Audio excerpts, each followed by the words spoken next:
에스겔서 12장 말씀 이제 우리 보겠습니다. 어제 말씀드린 것처럼 8장, 9장, 10장, 11장 4장에 걸쳐서 예루살렘 성전에 대한 환상이 끝이 났습니다. 자, 이제 환상이 끝이 나고 좀 정상적으로 돌아오는가 싶더니 오늘 12장은 또 상징 행위가 나타납니다. 그럼 여러분 이게 에스겔서를 한번 생각해 보십시오. 이게 정신이 멀쩡하면 상징 행위를 하고 정신이 좀 멀쩡하지 않으면 환상으로 들어가고, 이 환상이나 상징 행위나 우리가 볼 때는 참 일상적인 게 아니잖아요, 그죠? 참 그러니까 이게 어떻게 보면은 에스겔서는 요한계시록하고 아주 비슷한 좀 그런 환상적인 분위기도 많이 납니다. 그래서 8장에서 11장까지 환상 여행을 끝내고 이제 좀 일상적인 삶 속에서 살라고 하니까 12장에는 또 상징 행위가 나타나서 또 괴팍한 일을 또 하게 되는 것입니다. 이게 바로 에스겔 선지자입니다. 그래서 참 어떻게 보면은 만약에 이런 인물들이 오늘날 우리 시대에 한번 나타났다고 생각하면은 과연 우리는 다 많이 배운 사람이라서 이런 사람을 우리가 받아들일 수 있을까요? 그러니까 에스겔서를 보니까 예레미야는 약과죠. 우리 예레미야 할 때 예레미야 같은 저런 선지자, 우리가 저런 메시지를 어떻게 듣는가 그렇게 생각했는데 에스겔은 가니까 이거는 더 정신을 차리지 못할 정도로 환상을 얘기하거나 또 환상 얘기 안 하면은 자기 삶이 이상하게 막 상징으로 보여주고, 왜 이런 상징 행위와 환상을 하는가? 그게 제가 앞에서 말씀드린 것처럼 이게 하나님께서 성격이 아주 괴팍해서 그런가? 하나님께서 취미가 괴팍해서 그런가? 왜 이런 상징 행위를 보여주고 왜 이런 환상을 통하여서 굳이 보여줄까요? 그 백성들이 정상적인 사람이 아니니까 그런 겁니다. 제가 전에도 말씀드린 것처럼 정상적으로 우리가 하나님의 말씀이 이렇다 그러면 하나님 말씀이 그런가? 내 삶하고 다른데 그럼 내가 하나님 말씀에 맞춰야지. 하나님이 계신가? 이렇게 논쟁을 한다든지 정상적으로 대화가 가능하면은 굳이 하나님께서 상징 행위를 할 이유가 없는 거죠. 정상적인 대화가 안 되는 사람들이요. 자, 오늘 한번 보세요. 2절 보시기 바랍니다. 인자야, 너가 반역하는 족속 중에 거하도다. 이 족속들이 미안합니다. 아주 말이 좀 거친데 이거 제 말이 아니고 성경에 족속이라고 되어 있으니까 제가 족속이라 말을 씁니다. 정오 때문에 제가 열이 나가지고 족속이라 말을 쓰는 게 아니고 이 성경에 반역하는 족속이라고 말하니까 제가 족속이라 말을 쓰는데, 이 족속들이 전부 다 반역하는 족속들이요. 이게 반역하는 족속들은 그 곤조가 있는 거, 우리말로 하면 곤조가 뭐냐면 강팍한 거, 마음이 아주 강팍한 거. 강팍한 것은 태어날 때 성품이 그럴 수도 있지만 지나온 삶의 어떤 트라우마, 사연들 이런 걸로 인해서 강팍한 사람들도 참 있습니다. 여러분 가끔 그런 사람들 좀 만나잖아요. 저도 미국 처음 와서 제가 교육 목사할 때 우리 중고등부 학생들을 데리고 어딘지는 모르겠어요. 제가 처음 왔으니까 그때 그 교회 따라갔으니까 미국 온 지 1년도 안 됐으니까 그 어떤 수련회 가서 그 수련회에서 내가 있던 그 중고등 학생이 다리가 약간 삐었는데 이게 가만히 보니까 이게 다 시설물이 잘못된 거예요. 그래서 우리가 이 시설물이 잘못돼서 다리가 이렇게 좀 약간 삐었다 이제 이렇게 얘기하는 그 과정 중에 그 시설물에 담당한 그 시설물의 주인이 알고 보니까 한국 사람이에요. 그런데 얼마나 강팍한지요. 바늘 하나도 안 들어가요. 그런데 그 다리 삔 학생의 어머니도 제가 있었던 교회에서 대단하다고 소문이 났던 권사님이에요. 그러니까 우리는 옆에서 이 생각했죠. 이제 이 수양관 주인 죽었다. 이 애 어머니한테 걸렸다. 너 이제 혼쭐을 다 그렇게 생각했거든요. 이 대단하다고 있었던 교회 대단하다고 생각하는 그 어머니 권사님의 바늘도 안 들어가는 거예요. 와, 진짜 강팍한. 제가 그때 진짜 강팍한 게 뭔가를 알겠더라고. 그런 사람들한테 정상적으로 대화가 된다? 안 됩니다. 절대로 대화가 안 돼. 그리고 반역하면서 그 곤조가 강팍한 거예요. 그런데 왜 사람이 저렇게 강팍한가? 제가 그때 이미지로 저 사람은 성품은 원래는 그건 아닌 것 같은데 워낙 이민 온 지가 오래돼 가지고 살면서 이리 치이고 저리 배신당하고 상처가 쌓이고 막 이러니까 그런 것들이 엉어리가 져가지고 강팍한 것 같아. 정상적인 대화가 한 단어도 안 되더라고. 그리고 이 강팍한 이 반역하는 족속은 곤조가 그래요. 그리고 굉장히 교만합니다. 안 그런 것들이 굉장히 교만하고 궁극적으로는 어리석어요. 참 어리석어요. 그러니까 여러분이 반역하는 이런 족속들의 사람들 가운데 폐쇄성 이런 거, 이기성 이런 것들이 다 들어가 있습니다. 자, 이런 사람들한테 하나님의 말씀이 안 들어갑니다. 그러니까 제가 늘 말씀드린 충격요법으로 상징행위밖에 안 되는 거죠. 그러니까 우리가 왜 하나님 에스겔 선지자는 저를 괴팍하게 활동을 합니까? 라고 물으면은 하나님 탓도 아니고 에스겔 선지자 탓도 아니고 누굽니까? 그 말씀을 듣는 반역하는 족속들 때문에. 자, 그래서 2절에 인자야 너가 반역하는 족속 중에 거주하도다. 그들은 볼 눈이 있어도 보지 않고 들을 귀가 있어도 듣지 아니하니. 자, 여기서 볼 눈과 듣는 귀는 있다 그랬습니다. 하나님께서 볼 눈과 듣는 귀는 다 주었습니다. 그런데 이 사람들이 안 듣고 안 보는 겁니다. 볼 눈이 있어도 듣는 귀가 있어도 안 듣고 안 보는 겁니다. 가만히 보면은 반역하는 족속의 이 귀가 우리들한테 다 있다는 겁니다. 우리들한테 다 있죠. 정도 차이죠. 사실은 정도 차이입니다. 반역하는 족속 제가 아주 강팍한 얘기하니까 내 이야기는 아니다 싶은데 다 우리 이야기예요. 정도가 이제 여기 나오는 에스겔의 반역하는 족속은 레벨이 아주 높은 거고 악한 레벨이 아주 높은 거고 우리는 레벨이 좀 중간이나 낮은 거죠. 우리도요. 여기서 약간만 더 반역하면요. 정상적인 설교가 안 통할걸요 아마. 그래도 다행히 요만큼 낮아가지고 고마운 것은 제가 상징 얘기를 안 해도 돼요. 얼마나 고마운지. 그래서 저는 여러분한테 고맙다고 생각합니다. 정말 여러분 여기서 약간만 더 올리면 제가 상징 얘기를 해야 될 판인데 안 해주니 참 감사한 거예요. 무슨 말씀이었죠? 볼 눈이 있고 듣는 귀는 하나님께서 다 주셨어요. 그런데 안 듣고 안 본다는 겁니다. 어떡합니까?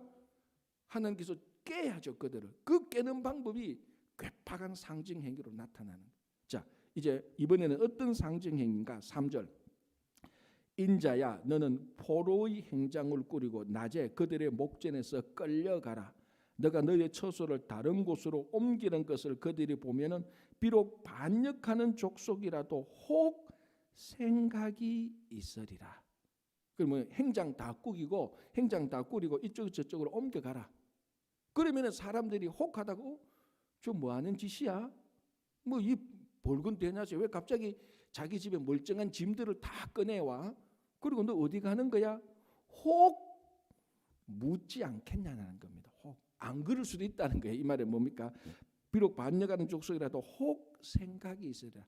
그러니까 혹 안 그럴 수 있다. 네가 그네들 앞에서 뭐라 해도 안 그럴 수 있다. 여러분 우리 마태복음서 예수님께서 뭐라고 말합니까? 이 시대의 시장에서 피리를 부르도 춤추지 않고 사람이 죽어서 애곡해도 아무도 슬퍼하지 않는다 그랬어요. 그러니까 이런 상징회의가 들어가는 거예요. 그래서 낮에는 쉽게 말하면은 행장 다 꾸려가 쉽게 말하면 가구들 집에 있는 가구 다 꺼내가지고 멀쩡한 대낮에 한번 옮겨봐라. 그러면 사람들이 관심을 가지고 뭐 합니까? 왜 이렇게 합니까? 묻지 않겠냐? 안 그럴 수도 있다. 네가 아무리 그래도 그 말이야. 그럼 밤에는 뭐 하느냐? 자 이제 해저물 때는 5절을 보시기 바랍니다. 너는 그들의 목전에서 성벽을 뚫고 거리로 따라 옮기되 캄캄할 때에 그들의 목전에서 어깨에 메고 나가며 얼굴을 가리고 땅을 보지 말지어다. 내가 너를 세워 이스라엘 족속에게 징조가 되게 함이니라. 자 4절 끝부분에 밖으로 나가기를 포로되어 가는 자 같이 하라. 그러니까 밤에는 완전히 포로되어 가는 것처럼 행실을 하고 낮에는 이사 가는 것처럼 하고 사실은 같은 의미죠. 그죠? 다 장소 이동이 있으니까. 근데 이제 밤에는 갈 때 여기서 보면은 그들의 목전 어깨 메고 얼굴을 가리고 땅을 보지 말지어다. 그렇죠. 포로되어 가는 사람이 뭐 두 눈 뜨고 뭐 이것저것 다 구경하고 갑니까? 죄인처럼 얼굴을 쭉 숙이고 그래 가는 거죠. 포로되어 가는 사람. 그러니까 이런 상징 행위를 하라. 낮에는 모든 가구 다 내려가지고 이사하는 것처럼 멀쩡한 날에 아무 예고도 없이 갑자기 이사하는 것처럼, 그리고 밤에는 얼굴도 가리고 땅도 보지 못하고 그런 그 사람들 보는 앞에서 포로되어 가는 것처럼 하라. 이렇게 상징 행위를 하라는 것입니다. 자, 그럼 이게 뭐냐? 한번 보겠습니다. 9절, 8절. 이튿날 아침에 여호와의 말씀이 또 내게 임하여 이르시되 9절 인자야 이스라엘 족속 곧 그 반역하는 족속이 너에게 묻기를 무엇을 하느냐 하지 아니하더냐. 너는 그들에게 말하기를 주 여호와의 말씀에 이것은 예루살렘 왕과 그 가운데에 있는 이스라엘 온 족속에 대한 묵시라 하셨다 하고. 자, 두 가지. 첫 번째, 그래도 참으로 다행인 건 뭡니까? 이 사람들이 에스겔의 상징 행위를 보고 관심을 가졌다는 겁니다. 그래서 9절에 인자야 이스라엘 족속 그 반역하는 족속이 너에게 묻기를 무엇을 하느냐 묻지 아니한가. 그래도 마지막에 다행이다. 아까 예수님께서 말씀하신 것처럼 그때는 또 더했죠. 뭐 피리 불고 애국해도 사람들이 아무런 관심도 없습니다. 다시 말하면 저 사람이 가구를 가지고 밤에 이사를 가든지 체포되어 가든지 너를 뛰든지 춤을 추든지 칼춤을 추든지 아무 신경 없는 그 시대보다는 약간 더 나았습니다. 그래도 보고 저 뭐하는 일이야? 라고 마음에 묻기라도 했다는 겁니다. 묻기라도. 요즘 시대는 어떻게 보면 우리 요즘 시대는 그런 것조차도 묻지도 않는, 아니 어쩌면은 이게 아주, 제가 미국 살아보니까요, 아주 이게 괴팍한 게 하나 있더라고요. 옆에 사람이 아프고 옆에 사람이 좀 이상한 일을 해도 가서 호기심을 가지고 관심을 가지고 물어보려 그래도 때로는 이게 법적으로나 나중에 문제가 되면 내가 오히려 더 손해를 볼 수 있는 그런 상황들이 참 많더라고 보니까. 그러니까 어떨 때는 옆에 무슨 일이 있어도 그냥 무시하고 그냥 가야 되는. 예를 들어서 이거 보십시오. 우리 한국 사람 것 때문에 할머니가 무거운 짐 들고 가면 우리 어떻게 해야 됩니까? 당연히 달려가서 할머니 왜 이렇게 무거운 짐을 듭니까? 제가 들어드리겠습니다 해야죠. 저는 그래 다 그래 배웠잖아요. 요즘 미국에서 그러면 됩니까 안 됩니까? 저는 처음에 그랬어요 진짜로. 뭐 이렇게 가져던데 나중에 알고 보니까 제 선배 목사님이 빈목사 그거 할 때 조심해야 되는데 왜 하니까 이 미국은 저 할머니 네가 어프로치해서 그 사람 만지고 짐하면은 강도처럼 신고할 수 있다는 거예요. 진짜 그렇잖아요, 그죠? 그때 제가 뜨끔하더라고요. 야 이건 뭐 미국이 좋은 줄 알고 공부하고 뭐 좀 왔더니만 이거 할머니 도와주고 싶어도 못 도와주는 거예요. 그런 시대에 살고 있는 게 우리입니다. 이게 좋든 나쁘든. 그래서 이런 것들이 자꾸 이렇게 겹쳐지고 대도시에 살게 되니까 옆에 사람이 뭘 하든 말든 I don't care, 신경 안 쓴다. 괜히 그 신경 썼다가 법적으로 문제되고 네가 왜 다른 사람을 뭐 이런 뭐 복잡하게 되니까. 그래도 요때는 상징 행위를 하니까 야 무엇을 하느냐, 너 무엇 하냐고 묻기라도 물었습니다. 자, 그러니까 여기에 대답합니다. 이것은 예루살렘 왕과 그 가운데 있는 이스라엘 온 족속에 대한 묵시다. 뭔가 하면은 왕과 그 족속에 대한 묵시다. 자, 여기서 예루살렘, 이 당시 이스라엘 왕 예루살렘 왕은 누굽니까? 시드기야 왕이죠. 그럼 이제 감 잡았죠. 시드기야 왕이 에스겔 선지자의 이 괴팍한 행동처럼 될 것이다. 포로 될 것이라는 것을 말하고 있는 겁니다. 자, 그래서 이제 그것을 해석해 줍니다. 상징행위 해석해 주는데요. 자, 11절 또 말하기를 나는 너희 징조라 내가 행한 대로 그들도 포로로 사로잡혀 가리라. 무리가 성벽을 뚫고 행장을 그리로 가지고 나가고 그 중에 왕은 어두울 때에 어깨에 행장을 메고 나가며 눈으로 땅을 보지 아니하려고 자기 얼굴을 가리리라 하라. 아까 앞에 했던 것 같습니다. 내가 또 내 거물을 그의 위에 치고 내 올무에 걸리게 하여 그를 끌고 갈대아 땅 바벨론에 이르리니 그가 거기에서 죽으려니와 그 땅을 보지 못하리라. 자, 누구 얘기입니까? 우리가 앞에서 봤죠. 영락없는 시드기야 왕 얘기입니다. 그죠? 그를 끌고 갈대아 왕 갈대아 바벨론에 이르니 그가 거기에서 죽으려니와, 그리고 시드기야 왕은 그 바벨론에 가서 거기서 죽거든요. 그리고 다시 그 땅을 보죠. 이스라엘 땅을 다시 못 보게 되는 겁니다. 그죠? 그리고 12절 끝부분에 자기 얼굴을 가리리라. 자, 그 앞에 눈으로 땅을 보지 아니하려고 자기 얼굴을 가리리라라고 이렇게 되어 있습니다. 이게 뭡니까? 두 눈을 빼고 두 눈이 빠지고 두 눈 빠진 채로 쇠사슬에 묶인 채로 바벨론으로 포로되어 가는 것. 시드기야 왕의 이야기를 에스겔 바벨론에 있는 에스겔은 마치 눈으로 보는 듯이 상징 행위를 통해서 보여줬습니다. 그러니까 그 계속해서 말씀드리지만 조금 있다가 우리가 2년만 지나면은 다시 모든 게 끝나고 우리는 다시 예루살렘으로 돌아간다. 그런 것은 택도 없다는 소리입니다. 여기서 오히려 예루살렘에는 왕이 포로되어서 우리한테 올 것이다. 이런 얘기를 하나님의 메시지. 그리고 이 메시지 자체는 예레미야가 했던 것과 에스겔이 했던 것이 똑같습니다. 그런데 에스겔은 훨씬 더 강력하게 상징 행위를 통해서 이렇게 얘기를 하는 것입니다. 자, 16절 15절 보겠습니다. 이렇게 말합니다. 내가 그들을 이방인 가운데로 흩으며 여러 나라 가운데에 해친 후에 내가 여호와인 줄을 그들이 알리라. 자, 지금 에스겔서 우리가 12장까지 있는데 가장 많이 반복되어진 말이 뭡니까? 내가 여호와인 줄 알라. 이거 지금은 틈마다 계속해서 반복됩니다. 환상이 끝날 때마다 상징 행위가 끝날 때마다 계속해서 이런 일들을 통하여서 내가 여호와인 줄을 알리라. 근데 여기서 여호와인 줄을 알리라는 그 앞에는 항상 무슨 내용이 있었는가 하면 심판의 내용이 있었습니다. 에스겔서는 전부 다 앞에 심판의 내용이 있고 난 다음에 내가 여호와인 줄을 알리라. 이런 일들을 통해서 내가 여호와인 줄을 알리라라고 말했습니다. 자, 이게 두 가지를 의미할 수 있습니다. 이 말 첫 번째는 이 모든 심판의 주관자가 여호와 하나님이다. 그 일을 통해서 내가 이 일을 했다는 것들을 여호와가 했다는 것을 너희들이 알고 진짜 신이 이 역사의 이 모든 일의 주관자가 하나님이라는 것을 알 것이다. 그러니까 이 인류의 모든 사건과 우리 각자의 삶에서 일어나는 모든 행실의 주관자가 하나님이라는 것을 얘기하는 거고요. 또 하나는 뭡니까? 이런 심판을 통해서 진짜 하나님의 의로움이, 하나님의 공정함이 나타날 것이라는 것입니다.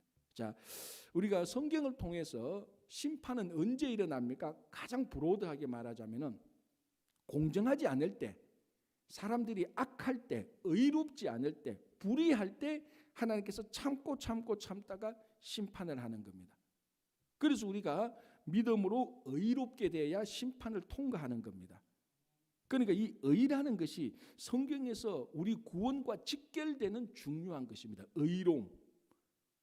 그래서 이 의롭지 못할 때에 하나님께서 심판을 해서 진짜 의가 무엇인가를, 절대적인 공의가 무엇인가를 보여주는 것입니다. 그래서 어떻게 보면 심판의 날은 하나님의 절대적인 공의가 완전하게 드러나는 일입니다. 그래서 하나님의 절대적인 공의가 완전하게 드러날 때 우리의 불의함이 상대적으로 확 드러나는 거죠. 우리가 얼마나 악한 일을 했다는 것이 확 드러나는 것입니다. 그래서 에스겔서는 심판과 관련된 환상, 심판과 관련된 상징 행위, 심판과 관련된 메시지, 어쨌거나 심판을 한번 치르고 나면은 늘 나오는 것이 내가 여호와인 줄을 알리라. 내가 이 모든 역사의 주관자인 줄 너희들이 알 것이다. 한번 당해봐야 심판을 당해봐야 할 것이다. 그리고 이 심판을 통해서 이 악을 멸망함으로 말미암아 절대적인 의로움이 무엇인가를 너희들에게 알려줄 것이다라는 것입니다. 그래서 계속해서 내가 여호와인 줄 알리라 이렇게 얘기를 하는 것입니다. 자, 16절 그러나 내가 그 중에 몇 사람을 남겨 칼과 기근과 전염병에서 벗어나게 하여 그들이 이르는 이방인 가운데에서 자기의 모든 가정한 일을 자백하게 하리니 내가 여호와인 줄을 그들이 알리라. 지겹도록 반복됩니다. 내가 여호와인 줄 알리라. 자, 여기서도 심판의 메시지가 있는 거죠. 그죠? 자, 여기서 심판하는데 칼과 기근과 전염병에 남은 사람이 있습니다. 자, 이건 이사야가 강력하게 했던 것이죠. 강력하게 선포했던 말입니다. 어떤 심판이 있어도 하나님께서 남은 자를 두어서 그 남은 자를 통하여서 다시 회복하게 할 것이다 라는 것이었습니다. 이게 예레미야 때도 에스겔 때도 그런 메시지가 계속해서 흘러나왔습니다. 자, 오늘 또 여기서 몇 사람을 남겨, 다 포로로 갈 때 몇 사람 날고 칼과 기근과 재앙 즉 전염병으로부터 살아남게 할 것인데 여기서 남은 사람들이 하는 일이 뭡니까? 어떤 사람이 남았습니까? 모든 가정한 일들을 자백하는 사람들. 자, 이게 에스겔서에서 한번 나왔죠. 아까 앞에서. 기억 안 납니까? 그럼 또 설명을 해야죠. 환상 가운데에서 하나님께서 6명의 사형 집행인 천사를 봅니다. 그죠? 그리고 난 다음에 한 명 서기관, 베옷을 입고 서기관의 먹그릇을 찬 천사가 나옵니다. 그래서 서기관, 그러니까 이 천사를 우리가 뭐라고 불렀죠? 서기관 천사라고 불렀고, 나머지 6명은 사형 집행인 천사라고 하면서 제가 이런 얘기까지도 했습니다. 모든 천사가 동화처럼 예쁘고 착하고 온순한 천사는 아니다. 어떤 천사는 전쟁을 하고 어떤 천사는 사형 집행을 한다. 그런 얘기까지도 제가 했습니다. 그래서 바로 거기 우리 이게 8장인가요? 9장이구나. 9장. 그죠? 예, 9장이 나오는 거죠. 자, 이때에 서기관 천사가 하는 일이 뭡니까? 예루살렘을 다니면서 그 가증한 일들로 인하여서 8장에서 나타난 8장에서 성전에서 일어나는 그 네 가지 그 가증한 일로 인하여서 한탄하는 사람들, 가증한 일로 인해서 한탄하는 사람들을 서기관 천사가 가면서 이마에 먹칠을 다 하라 그랬죠. 그래서 이마에 이 표를 받은 사람은 하나님께서 살려둔다 그랬습니다. 그래서 바로 이게 머리에 입맞은 14만 4천 명하고도 우리가 같은 맥락이다.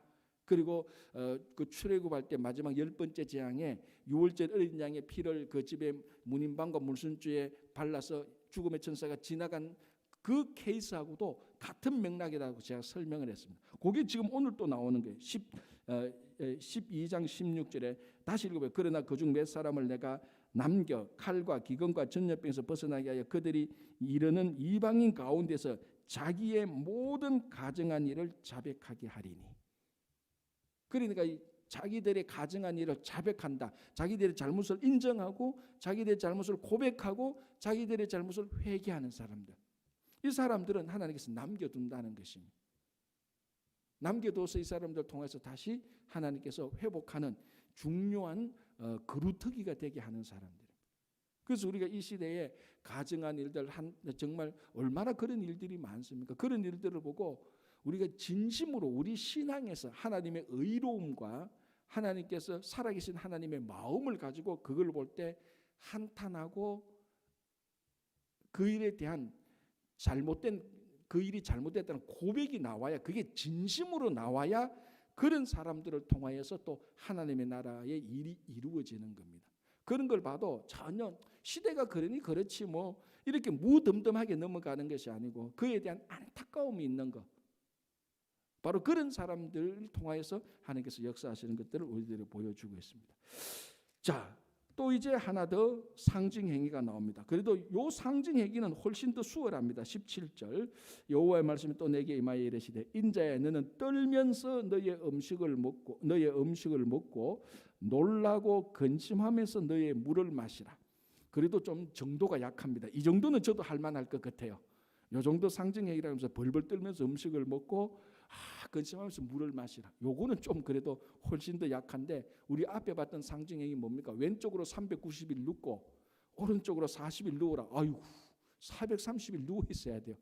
그런 건 진짜 괴로운 일이죠. 근데 요거는 이제 좀 수월한데, 떨면서 음식을 먹고 근심하면서 물을 마시라. 자, 이게 뭔가 하면요, 포로된 자들의 모습을 보여줍니다.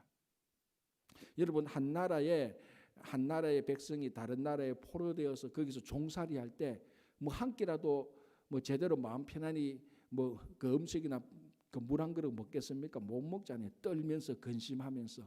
우리 그 애굽 430년 생활을 우리가 대략 봤지 않습니까? 그 비동과 람셋 그 도시 건축하면서 얼마나 많이 핍박받습니까? 우리 드라마나 이런 거 보면은 그 애굽의 군사들이 와서 그 히브리 민족들 채찍으로 치고 일 약간만 안 하면은 또 막 사람을 죽이거나 이렇게 하는 그런 상황에서 음식을 마음 편하게 먹어본 적이 없죠. 늘 음식을 먹긴 먹어도 불안과 공포 속에, 물을 마시도 근심 속에서 물을 마시게 되는, 이 전형적인 포로된 사람들의 모습을 이게 에스겔 선지자가 보여주는 겁니다. 그러니까 지금 이제 예루살렘이 회복되는 게 아니고 지금 또 한 차례 더 이런 일이 생길 것이다라는 것을 우리들에게 얘기합니다. 자, 20절 볼게요. 사람이 거주하는 성읍들이 황폐하며 땅이 적막하리니. 하나님께서 심판했죠, 그죠? 자, 그 다음에 또 뭡니까? 내가 여호와인 줄 너희가 알리라 하셨다 하라. 또 하나님의 심판의 내용이 나오고 난 다음에 이걸 통해서 여호와 하나님이 너가 여호와 하나님인 줄을 너희가 알게 될 것이다라는 겁니다. 자, 21절부터는 그 당시에 있었던 두 가지 속담을 하나님께서 고쳐줍니다. 잘못된 속담들. 자, 첫 번째 보겠습니다. 22절 인자야 이스라엘 땅에서 이르기를 날이 더디고 모든 묵시가 사라지리라 하는 너희의 이 속담이 어찌 됨이냐. 그러므로 너는 그들에게 이르기를 주 여호와께서 이같이 말씀하시기를 내가 이 속담을 그치게 하리니 사람이 다시는 이스라엘 가운데서 이 속담을 사용하지 못하리라 하셨다 하고 그들에게 이르기를 날과 모든 묵시에 응함이 가까우니라고 말합니다. 자, 이거는 날이 더디고 모든 묵시가 사라지리라. 이 원래 의미는 하나님의 말씀, 하나님의 뜻, 하나님의 비전이 너무 지연되어서 말씀의 힘이 감소되어서 결국은 소멸될 것이다. 그러니까 모든 날이 더디고, 자, 이 날 하나님께서 했던 날, 하나님 비전이 이루어지는 날, 하나님 말씀이 이루어지는 날, 이런 것들이 너무 더뎌가지고 사람들이 지쳐버립니다. 사람들이 지쳤다가 이제 모든 묵시가 사라진다. 그 했던 것이 사람들이 지치고 기다리다가 에이 없어 하고 하면서 사람들이 그 하나님의 말씀에 대한 성취를 살아버리게 그러니까 사라지게 한다는 겁니다. 이게 뭐하고 일치하는가 하면은 예루살렘이 멸망할 것이다. 종말이 있을 것이다. 이것이 너무 지연되어서 계속해서 질질질질 끌어서 결국은 없는 것처럼 될 것이다. 이렇게 의미로 주어지는 속담입니다. 그러면 하나님께서 무슨 말씀을 해도 무슨 비전을 줘도 이게 그 더디 이루어지니까 그러니까 너무 지연되니까 결국은 아무런 영향도 끼치지 못하는 그런 일이 된다는 거예요. 그런 것들을 이스라엘 백성들의 속담으로 알고 있으니까 선지자가 말을 해도 이 말이 지연될 것이다. 더디게 이루어질 것이다. 아이 그러면 뭐 지금 이루어져야 우리한테 일이 있지. 이게 더디게 이루어지면 결국 그 했던 하나님의 말씀의 효과가 사라지게 될 것이다. 그런 속담이 자기 마음속에 딱 있으니까 우리 말하면 그런 패러다임이 이런 속담의 패러다임이 딱 있으니까 하나님의 말씀이 와도 지연될 것이다. 더디게 될 것이다. 그래서 결국은 묵시가 사라지게 될 것이다. 그런 패러다임이 딱 있으니까 어떤 메시지가 들어와도 그런 부정적인 패러다임에 의해서 다 사라지게 된다는 거예요. 그럼 어떻게 보면 별거 아닌 것 같은데 굉장히 중요한 우리 삶의 패턴을 말합니다. 자, 이걸 제일 쉽게 말하면요. 부정적인 사람들한테는 뭘 해도 부정적인 거예요. 왜? 자기 프레임이 그게 딱 있으니까. 그러니까 이런 속담들 하나님의 날이 더디고 모든 묵시가 사라질 것이다. 그러면 하나님의 비전은 이런 사람들한테는 하나도 이루어지는 것 없고 말씀이 이루어지는 것 하나도 없어요. 왜? 우리 주변에 보면 그런 사람들 있잖아요. 어떤 사람을 얘기해 보면 너무 부정적인 프레임이 패러다임이 몸에 꽉 배어 있어요. 그게 사람의 성격도 그 사람의 성격적으로 그럴 수도 있고 아까 말씀드린 것처럼 자기 늘 무슨 일을 해도 실패하고 무슨 일을 해도 잘 안 되니까 그 사람은 생각하는 게 자기한테 주어지는 말이나 일들은 항상 안 되는 경험이 자꾸 축적되니까 그런 패러다임이 딱 들어오는 거예요. 그래서 부정적이고 뭘 해도 에이 난 안 돼. 에이 그런 일은 안 돼. 우리도 모임을 해보면 그렇잖아요. 누가 은을 안 끊으려면은 제일 먼저 어떤 사람은 안 돼부터 시작하는 거예요. 안 돼부터. 어떤 사람은 안 되는 일조차도 그거 흥미있네. 야, 그걸 요렇게 조정하면 좋은 일이 될 것인데 요렇게 말하는 사람이 있고 뭘 좋아도 일단 아무 생각 안 돼. 다음에 해. 그런 사람이 있다고. 어떻게 보면 지금 이렇다고 패러다임이 요런 패러다임 날이 더디고 모든 묵시가 사라지리라. 그럼 이런 사람들 데리고 무슨 일을 하고 무슨 대화를 하고 이런 사람들이 모인 집안과 커뮤니티는 반드시 망하게 되어 있습니다. 묵시가 사라진다고 생각하는 패러다임이 있는데 어떤 얘기를 해도 다 사라질 것이라는 거죠. 자, 그러니까 이제 23절에 그러므로 너는 그들에게 이르기를 주 여호와께서 이같이 말씀하시기를 내가 이 속담을 그치게 할 것이다. 하나님께서 이 속담을 이제 그치게 이런 패러다임을 깨부술 것이다. 하나님의 날이 더디고 모든 묵시가 사라지자 이걸 하나님께서 깨부셔서 하나님의 묵시가 이루어지고 하나님의 말씀이 성취될 것이다 라는 것을 보여줄 것이라는 겁니다. 그게 대표적인 게 이제 예루살렘 심판을 통해서 보여줘. 그러니까 이 사람들이 하나님의 심판이 있다 그래도, 곧 심판이 당한다 그래도 자기들이 부정적인 패러다임으로 뭐라고 그런 일 우리한테 이루어지지 않아. 택도 없는 소리 하지만 하나님의 말씀이 언제 이루어진 적이 있어. 이루어져도 굉장히 더디고 결국 하다 보니까 하나도 이루어진 적 없어. 하나님의 말씀 뭐 에스겔이 말하고 예레미야가 말하고 하나님 말씀은 안 이루어져. 그렇게 패러다임으로 다 그렇게 생각하는데 하나님께서 이번에는 이런 속담을 이제 다 깨부술 것이다. 진짜 하나님의 말씀이 이루어지는 것을 보여줄 것이다. 이 말입니다.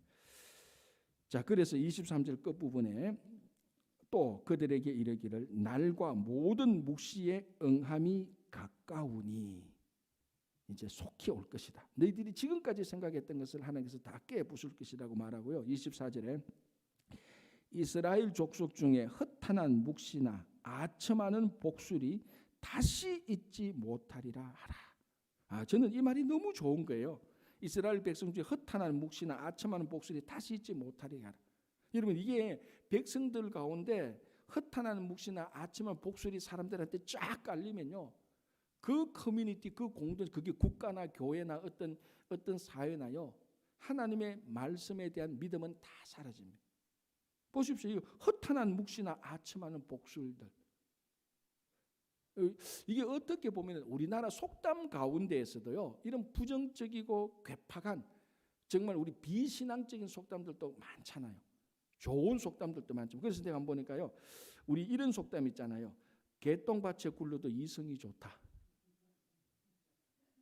이거 가만히 생각하면 이런 것은 없애야 돼요. 헛한한 묵시 걷기도 하고. 아니 그러면 하나님 나라에 대한 소망을 누가 가집니까?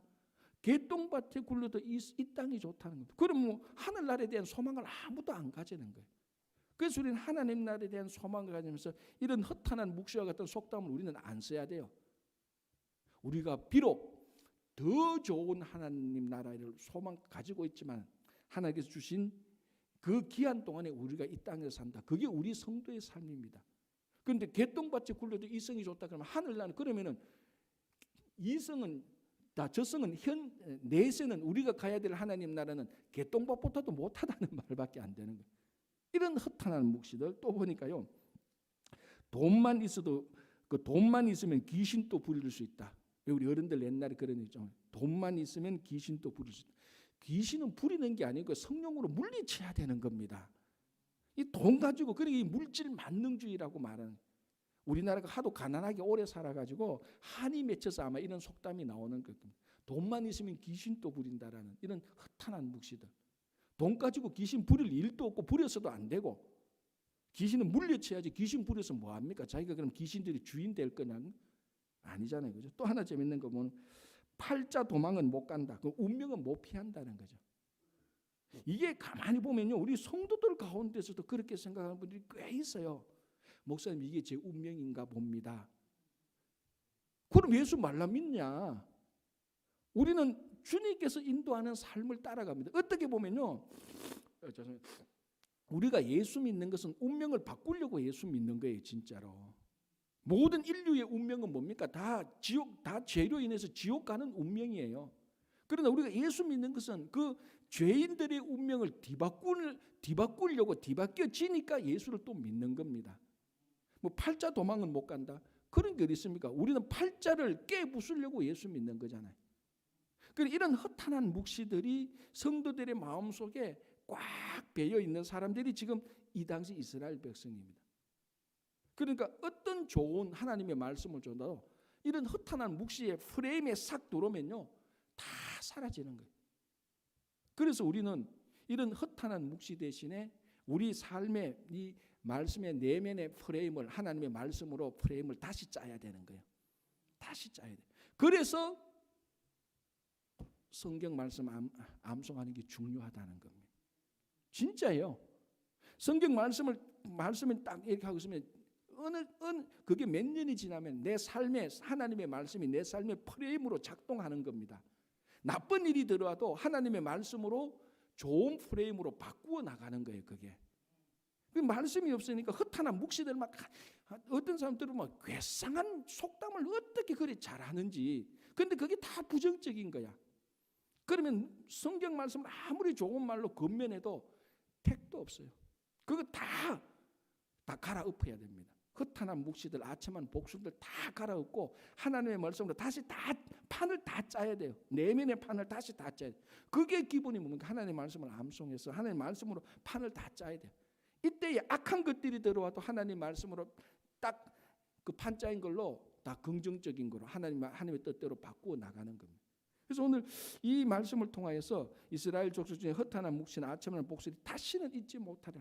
이게 그 이스라엘 국가 공동체의 운명을 바꾸는 말입니다. 사실은. 그렇죠? 자, 비슷한 건데 다시 한번 보겠습니다. 27절 볼게요.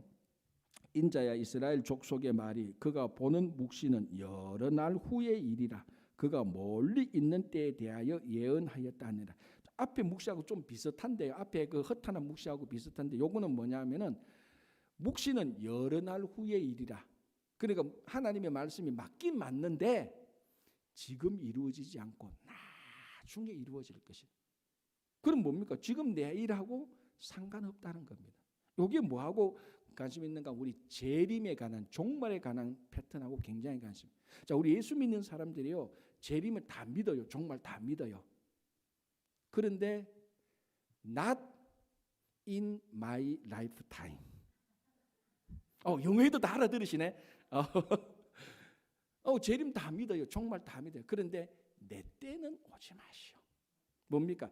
여러 날 후의 일이 되기를 바랍니다. 여러 날. 나는 이 땅에서 살아갈 집 한 채도 있고 내 은퇴도 다 됐고 하나님 이제 내가 편안하게 사는데 지금 예수님 오시면 나 뭐 어떻게 되는 겁니까? 그러니까 모든 묵시는 여러 날 후의 일이라. 그래 이게 있다는 건 머리는 아는데 내 삶하고 아무 상관없는 거예요. 무관심해져. 하나님의 말씀을 읽긴 읽는데 이게 지금 현재 내 삶에 적용이 안 되는 거예요. 남의 일이 되기도 하고 여러 날 후의 일이 되기도 하고. 그러니까 에스겔 선지자가 예레미야 선지자가 하나님 말씀을 계속해도 오케이. not in my time. 나중에. 그러니까 말씀이 공중에 빙빙빙빙 돌아다닌다. 이런 것들을 하나님께서 이 두 가지 속담과 흩어난 묵시를 이제는 없애자. 그래야 하나님의 말씀을 제대로 들을 수 있거든요. 오늘날 우리하고 전혀 다르지 않습니다. 성경 구약을 읽으면서 제일 신기한 게 저는 이거예요. 이게 몇천 년 전 얘기인데 어떻게 오늘 우리하고 똑같을까? 이 문화와 상황은 너무너무 차른데 인간의 본질은 똑같다라는 거예요. 그래서 우리가 오늘 또 여러분 속에 흩어난 묵시나 아첨하는 복술들이 있다면 이 하나님의 말씀으로 싹 갈아엎으시기 바랍니다. 그래서 정말로 하나님의 말씀이 있어서 흩어난 게 들어오면 이제 다 물리치는 여러분 되시기 바랍니다. 기도하겠습니다. 하나님 감사합니다. 오늘도 우리가 하루를 시작하면서 내일 또 거룩하고 복된 주일을 준비하면서 에스겔 선지자의 말씀을 듣게 됩니다. 주님, 우리 속에 흩어난 묵시가 세상에 잡다한 부정적인 하나님을 인정하지 못하는 그런 판이 짜여져 있다면 오늘 그것을 다 뒤집어엎고 하나님의 말씀으로 우리 내면의 삶을 다시 짜서 하나님께 영광을 돌리며 하나님의 자녀의 삶을 살 수 있도록 도와주시옵소서.